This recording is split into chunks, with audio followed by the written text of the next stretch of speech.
Ag Talking Raw Live, where I talk raw about live agriculture and other live things on the live show. Holy bumps in the field! Alright, so I'm supposed to be spraying. I'm actually going to shut this off for a second. Apparently, my seed corn will be delivered on Monday. Seed corn and, herbicide. Supposed to have herbicide as well.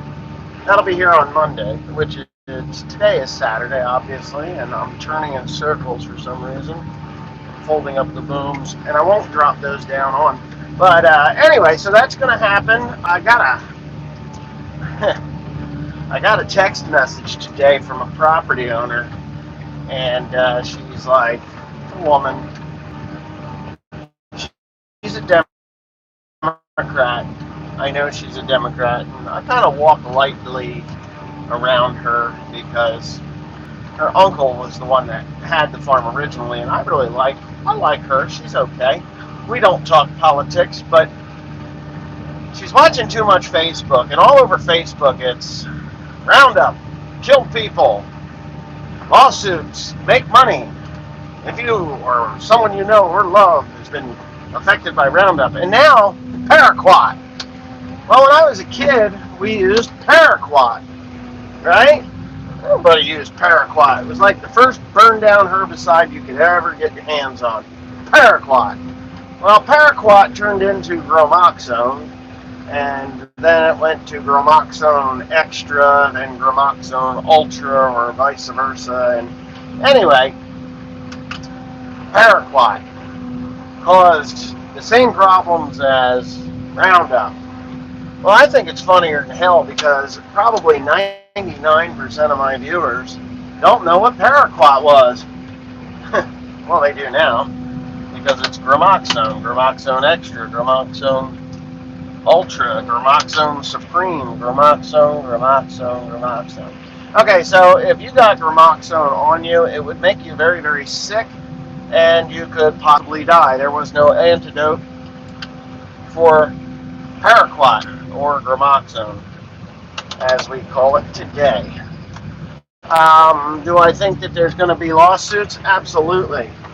There's going to be people calling doctors, and they're going to be calling lawyers, and they're going to, blaming, I think, Monsanto for Paraquat, and, Monsanto is no longer, it's Bayer now.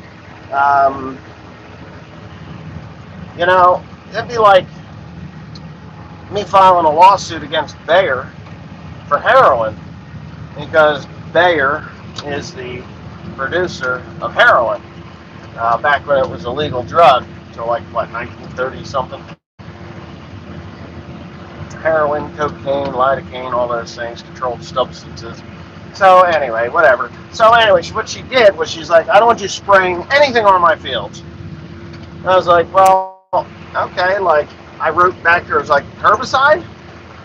And I didn't get a response. I was like, well, as a matter of fact, I have not used herbicide on your farm in years. I haven't needed to. What I do use when I go out there with a sprayer is nitrogen, in which you breathe, because the concentration of nitrogen in the atmosphere is much higher than oxygen. It's just a fact. And it's just concentrated form to make the plants grow greener, better, longer, faster, and it just makes it for a healthy field. I said, if you don't want me to put nitrogen down, or dry fertilizer or any kind of fertilizer, that's okay, but the quality of the grass and the look of your property is going to be diminished quite dramatically. So she was like, oh, don't want that to happen. Oh, okay. Just give me a couple of days before you spray anything. Give me a couple of days let me know a couple of days in advance before you spray any of that down. And I was like, well, I'm going to put it on dry this year. And then it's crickets. Like, oh, okay. So anyways, that's my Ag Talking Raw for today.